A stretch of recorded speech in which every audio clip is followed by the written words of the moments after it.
3년 7개월. 제가 버려야 했던 것들. 그리고 어머니가 잃어버린 이름. 하지만 치매보다 더 무서웠던 건 그 사실을 부정했던 나의 오만이었습니다. 어머니는 늘 제 삶의 중심이셨습니다. 새벽 4시면 일어나 장을 보러 나가셨고 저녁 해가 질 때까지 단 한순간도 쉬지 않으셨죠. 그 에너지는 마치 영원할 것처럼 느껴졌습니다. 저희 3남매를 모두 대학까지 보내고도 일하는 게 곧 삶의 재미라며 노년을 즐기셨죠. 어머니의 자랑은 두 가지였습니다. 당신의 손맛과 단 한 번도 누구에게 폐 끼치지 않고 떳떳하게 살아온 인생이었습니다. 저는 어머니를 보며 생각했습니다. 내 노년은 어머니처럼 완벽할 거야. 저렇게 강인하고 긍정적인 분에게는 절대 병이 깃들지 못할 거라고 저는 확신했습니다. 그 오만이 저의 가장 큰 실수였죠.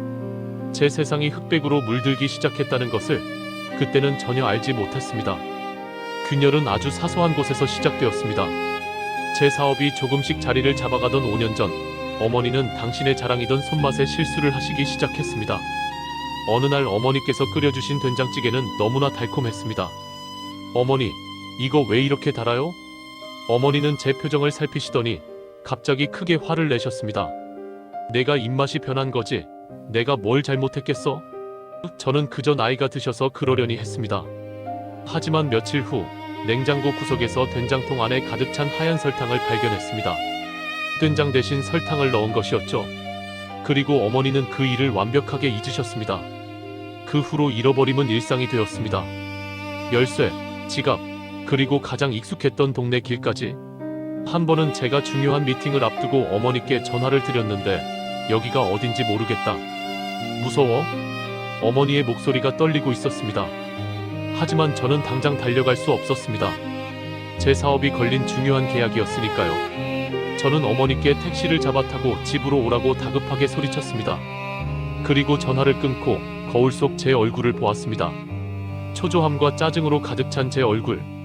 저는 그제야 알았습니다. 저는 어머니의 기억 상실보다 어머니의 병 때문에 내 인생이 방해받는다는 사실을 더 두려워하고 있다는 것을. 늦은 밤, 잠에서 깨었습니다. 귀가 아플 정도로 굵은 빗소리 외에 집안은 고요했습니다. 하지만 저의 본능이 경고했습니다. 뭔가 잘못되었다.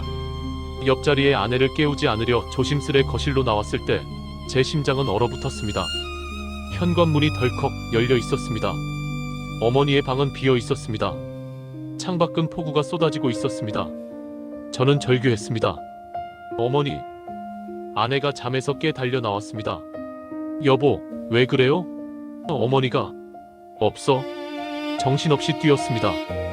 비에 젖은 시야는 온통 희미했고 빗소리는 어머니의 목소리를 삼켜버렸습니다. 평소 어머니가 좋아하시던 공원, 자주 가시던 빵집 앞을 미친 듯이 뒤졌습니다. 근처 편의점 CCTV에 어머니의 모습이 잠시 포착되었습니다. 우산도 없이 옷이 비에 흠뻑 젖은 채 특정 방향만 멍하니 바라보며 걸어가고 계셨습니다. 마치 어딘가에 홀린 듯. 어머니, 어머니, 제발, 왜 나에게 이런 시련을 주시나요? 제 절규는 빗소리에 묻혀버렸습니다. 그때 저는 어머니를 찾지 못할 수도 있다는 가장 끔찍한 공포에 직면했습니다. 제 삶 전체가 무너지는 것 같았습니다. 새벽 시장 입구, 낡은 간판 아래 어머니는 웅크리고 계셨습니다. 온몸이 덜덜 떨리고 계셨습니다. 저는 어머니에게 달려가 안아 올렸습니다. 울음이 터져 나왔습니다. 분노, 안도, 죄책감, 모든 감정이 뒤섞여 저는 땅바닥에 무릎을 꿇고 울부짖었습니다. 그때 어머니가 저를 보셨습니다. 어머니의 눈빛은 흐릿했지만 그 안에 담긴 무언가는 분명했습니다. 어머니는 젖은 손으로 제 얼굴에 빗물, 아니 눈물을 닦아주셨습니다. 어머니의 병세가 진짜 병이 된 후에도 저는 현실을 부정했습니다. 제 작은 사업은 막 성과를 내기 시작할 때였죠. 투자를 받아야 했고 제 이름으로 서명을 해야 할 계약들이 산더미였습니다. 저는 사업을 핑계로 어머니의 간병을 아내에게 미루기 시작했습니다. 매일 밤 사업 구상 메모가 가득한 책상 앞에 앉아 밤을 새웠습니다. 하지만 머릿속은 온통 어머니가 오늘 또 어떤 실수를 하셨을까 하는 걱정뿐이었습니다. 저 자신을 속였습니다. 나는 지금 가족을 위해 더 큰 돈을 벌어야 해. 간병은 나중에 해도 돼. 나는 가족을 위해 희생하고 있다. 하지만 정작 제가 희생하고 있던 것은 제 양심과 가족과의 관계였습니다. 여보, 나 정말 힘들어. 오늘 어머니가 싱크대에 옷을 넣으셨어. 하루 종일 시어머니가 아니라 어린아이를 돌보는 기분이야. 아내는 지쳐 있었습니다. 하지만 저는 방어적이었습니다. 나도 알아. 하지만 지금 회사가 얼마나 중요한 시기인지는 알잖아. 내가 여기서 무너지면 우리 가족은 누가 책임져? 당신만 힘든 거 아니야. 그 말이 우리 관계의 첫 균열이었습니다. 저는 어머니의 병을 탓하며 아내의 헌신을 당연시했습니다. 아내는 지쳐서 결국 잠자리에 들었고 저는 홀로 거실에 남았습니다.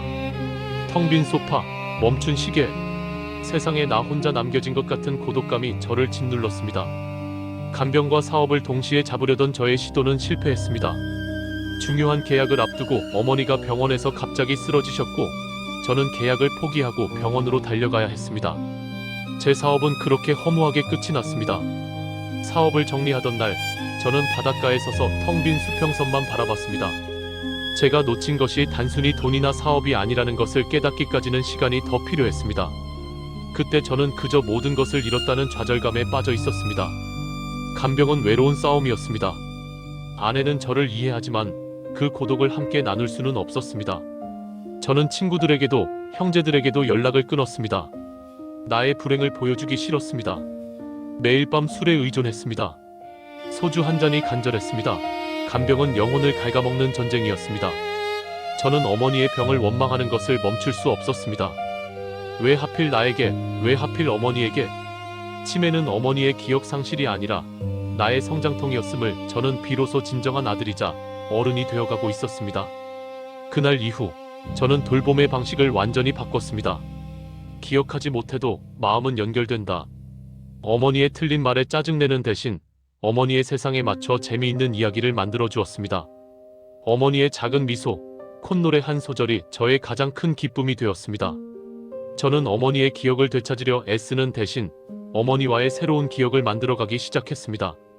병원 침대에 누워 잠든 어머니를 보며 깨달았습니다. 어머니를 잃을 뻔한 것은 치매 때문이 아니라 제가 어머니를 제대로 돌보지 못했다는 사실 때문이었습니다. 저는 모든 것을 포기하고 싶었습니다. 내 인생은 여기서 끝인가? 내가 이 고통스러운 간병을 얼마나 더 감당할 수 있을까? 그때 어머니의 젖은 손에 꽉 쥐어져 있던 것을 보았습니다. 제가 어릴 적 운동회 때 땀을 닦으라며 사들였던 낡은 손수건이었습니다. 색깔은 바랬지만 아직도 작게 내 아들이라고 수놓아진 글자가 보였습니다. 어머니는 모든 것을 잊었지만 이 낡은 손수건을 통해 저를 기억하려 혹은 저에게 가려 했던 것입니다. 지쳐 잠든 저를 깨운 것은 어머니의 미세한 손길이었습니다. 어머니는 제 머리를 조심스럽게 쓰다듬고 계셨습니다. 문득 어머니가 작은 목소리로 중얼거리는 소리가 들렸습니다. 아가, 울지마. 내 아들. 아가. 평생 저를 부르던 그 익숙한 목소리. 치매는 어머니의 기억을, 이름들을, 길들을 모두 앗아갔지만 저를 사랑하는 본능만큼은 앗아가지 못했습니다. 그 순간 저는 깨달았습니다. 제 세상은 그 순간 다시 컬러로 돌아왔습니다. 저는 어머니의 치매를 병이 아니라 어머니와의 마지막 기회라고 받아들이기로 했습니다. 어머니가 기억을 잃어가는 속도보다 제가 어머니를 더 많이 사랑하고 기록하는 속도가 빨라야 한다는 것을 깨달았습니다. 저는 병을 원망하며 저의 소중한 시간을 낭비했습니다.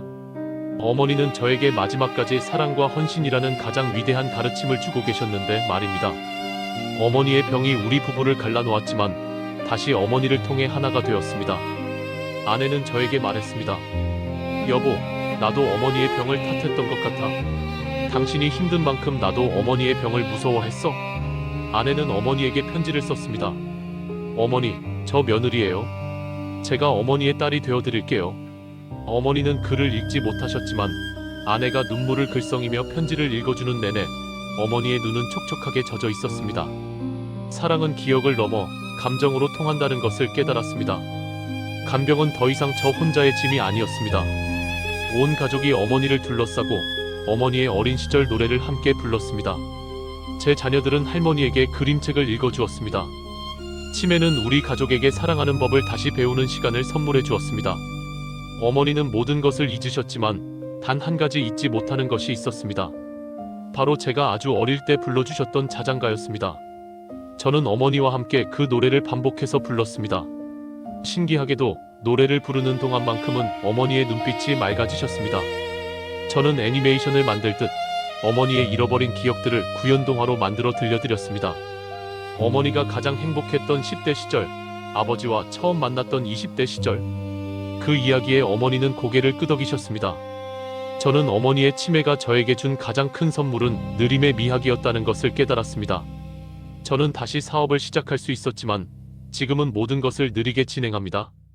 어머니와 함께 꽃에 물을 주고 함께 저녁 식사를 준비하는 시간, 그 시간들이 제 영혼을 치유했습니다. 어머니는 여전히 저를 알아보지 못할 때도 있지만 제가 웃으면 따라서 웃으셨습니다. 저는 어머니에게 당신은 여전히 제 세상의 중심이에요 라고 말했습니다. 저는 3년 7개월 동안 배웠습니다. 간병은 희생이 아니라 존재 자체에 대한 가장 순수한 사랑임을, 우리가 겪는 모든 고통은 결국 우리 자신을 완성시키는 시간입니다.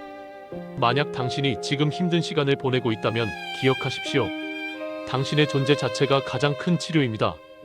당신의 곁에 있는 것만으로 사랑하는 사람은 이미 치유받고 있습니다. 어머니는 결국 제가 가장 좋아하는 노래를 들으며 평화롭게 잠드셨습니다. 슬픔보다 감사가 컸습니다.